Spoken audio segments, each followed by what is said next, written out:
sempre está praticando esporte. Sim, sim, sim. Como eu falo, posso estar sempre em movimento. Movimentando. Bom, em relação à minha área de trabalho, sou professor de História, licenciado pela Universidade Estadual de Goiás, a UEG. Sou pós-graduado em Docência Universitária e Psicodocência. E depois fiz o curso também de Pedagogia, sou pedagogo. Tá? E depois de Pedagogia, mergulhei no Direito, né? Atualmente sou estudante de Direito, cursando no período. E também sou teólogo, né? Fiz curso de Teologia pela FAESP, pela FATEC, Universidade do Distrito Federal. Então, assim, eu sempre gostei de estar nesse momento, estudando, aprendendo. Então, faz parte da minha natureza, né? Observador, pesquisador, gosto muito de aprender. E minha vida, ela só tem sentido quando você se torna um aluno. Quando você achar que sabe de tudo. Aí, infelizmente, você morreu antes do tempo. É bom estar aprendendo. E aprender faz parte da vida de qualquer ser humano. Não importa a idade. Agora, professor Neivan, explica pra gente o que é ser professor teólogo.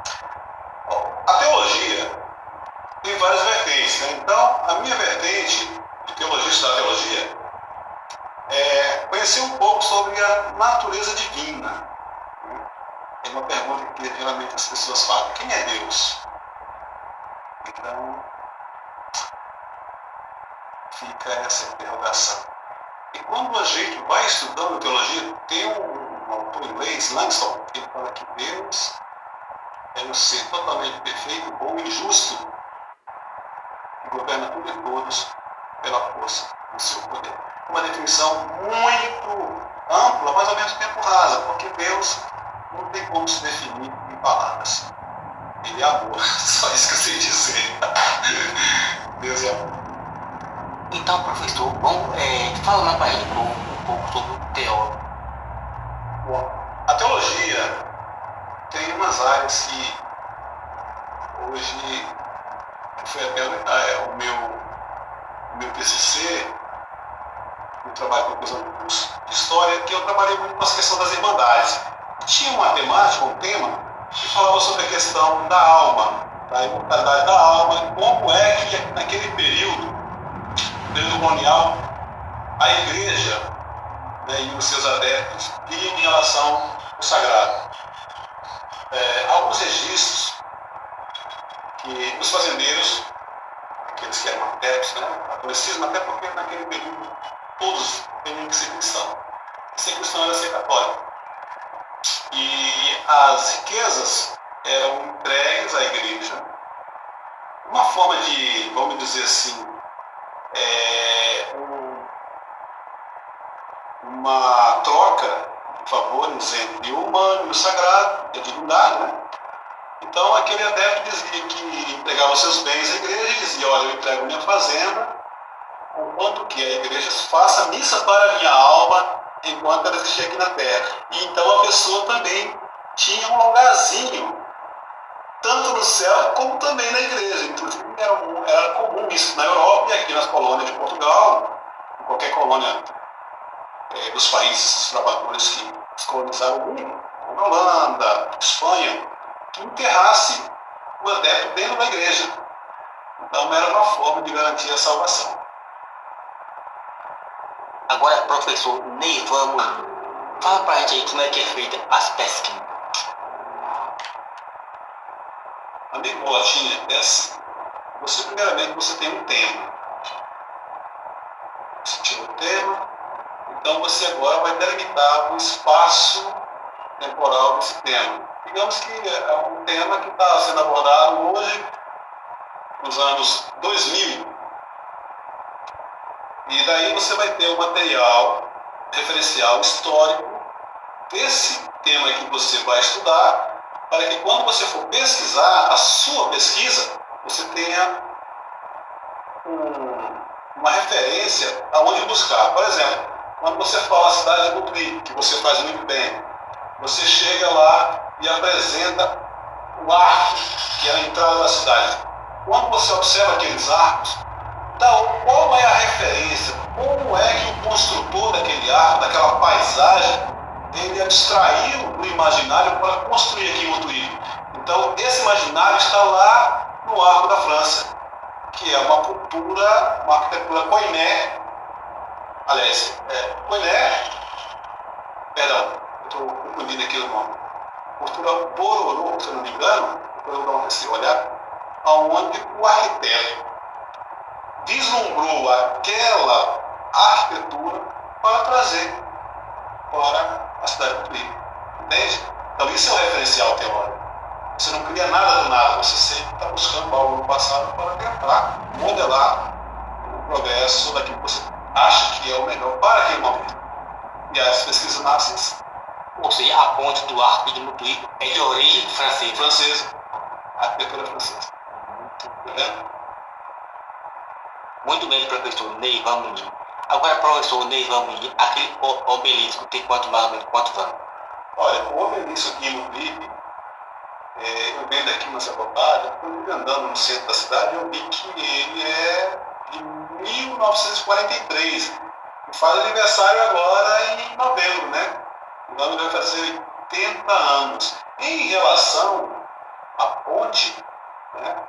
Essa ponte ela é uma estrutura feita com um material tipo grego-romano, com arquitetura arte deco. Por quê, professor? Porque antigamente o Brasil recebia toda uma influência, como nós temos hoje as redes sociais, internet, YouTube e por aí vai. Antigamente era a França que era o espelho do mundo para a questão de estética, alimentação e também o que diz respeito ao paisagismo urbano. Então o Brasil todo ele você vai pegar com alguns casarões com a urbanização feita com a arte deco. Então a França, os casarões do Rio de Janeiro, mas o Brasil inteiro, de uma forma geral, tem a influência francesa. Né? Por isso que o IFAM, que é o Instituto de Patrimônio Histórico Nacional, tentam fazer com que haja, né, tombamento desses casarões, desses patrimônios públicos, para que o povo venha conhecer um pouco da história, porque realmente o brasileiro não conhece um pouco da sua própria história, né? E eu acredito que muita gente não sabe da história de Montpellier também. Mas eu estou aprendendo, hein, gente? Não sei tudo não, estou aprendendo com vocês aí. Eu sou curioso. Montpellier do Oeste tem muita história. Sim, com certeza, né? Muita coisa bonita para se contar. E como eu disse, quando você é atento ao mundo, à realidade que você vive, você é um aluno que está sempre aprendendo.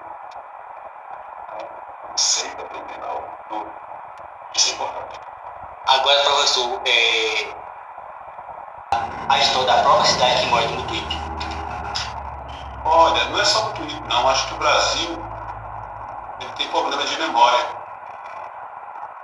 Veja, se você perguntar para os adolescentes hoje qual é a música que está tocando, eles não vão nem, assim, nada contra os gêneros musicais, até porque a cultura e a arte é feita de uma forma ampla, né? E a gente não pode segmentar qual é o eixo de música que é o melhor. Mas se você for avaliar música boa, música de conteúdo, música que tem uma boa melodia, uma boa letra, é raro, os jovens não gostam disso. Por quê? Porque pensar dói. Quando eu digo pensar dói, é que os livros exigem da gente a capacidade de um exercício metódico, sistemático, onde você tem que ler, observar, interpretar, pesquisar, para entender o que de fato está sendo explícito. Então as pessoas hoje não querem uma informação mais profunda, querem uma mais rasa. Então, mente rasa é o que mais existe aí. Mente profunda é necessário pensar. Pensar é um exercício e dói. Ou seja, o pessoal quer mais facilidade. Sim, exatamente. As pessoas querem as coisas mais fáceis. Tanto é que os conteúdos hoje, no digital, tem bastante. Agora, se você perguntar, você domina o que você está lendo? O que você está pensando, pesquisando? Mas vão falar que não. Por quê? Porque as pessoas querem um mundo mais prático. E algo mais elaborado. demora. Né? Questão protestante, tem afinidade pela Igreja Batista e entendo que Deus, para mim, atualmente, é tudo que alguém possa entender como perfeição. Deus, para mim, é tudo. Pois, sem Ele, nada que existe poderia estar aqui, né, através dos nossos sentidos. Então eu vejo Deus, não que Deus seja isso que eu estou falando, mas na amplitude do nosso entendimento sobre Deus. Eu vejo Deus no ar, no fogo, na terra, na água.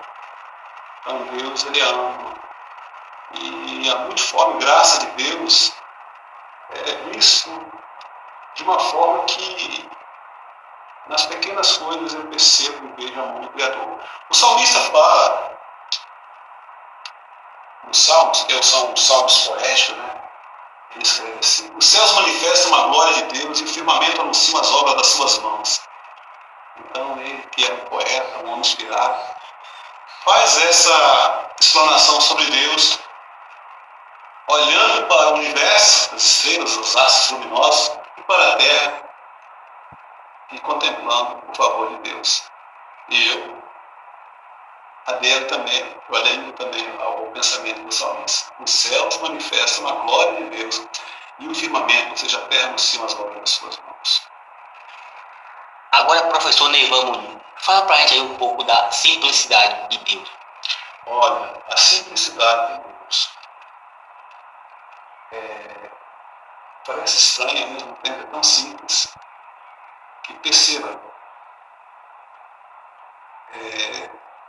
Paulo, escrevendo aos Filipenses, ele fala assim: e ele, sendo Deus, não teve por usurpação, ou seja, não quis ser igual a Deus, mas antes esvaziou, morreu morte de cruz, né? Para que no nome de Jesus seja dobrado todos os joelhos no céu e na terra, e toda língua confesse que Jesus Cristo é o Senhor, para a glória de Deus Pai. Perceba que você e eu, o mais simples mortal que esteve aqui nessa terra, pelo menos teve um lugar, vamos dizer assim, com todo afeto, cuidado, espera, né? Que a gente percebe hoje em relação aos nascimentos, à maternidade. Agora, se você olhar Jesus, o Filho de Deus, nasceu numa manjedoura. Você sabe qual foi o primeiro ar que ele respirou? Isso mesmo, fezes de animais. Eu pergunto. Isso não é simplicidade? Então, por isso que quando o homem se acha grande demais, ele está longe, mas muito longe do Criador. Porque Deus é amor e é simplicidade. Então, se quer ser grande, seja simples. Porque o dono do universo deu a lição para a gente.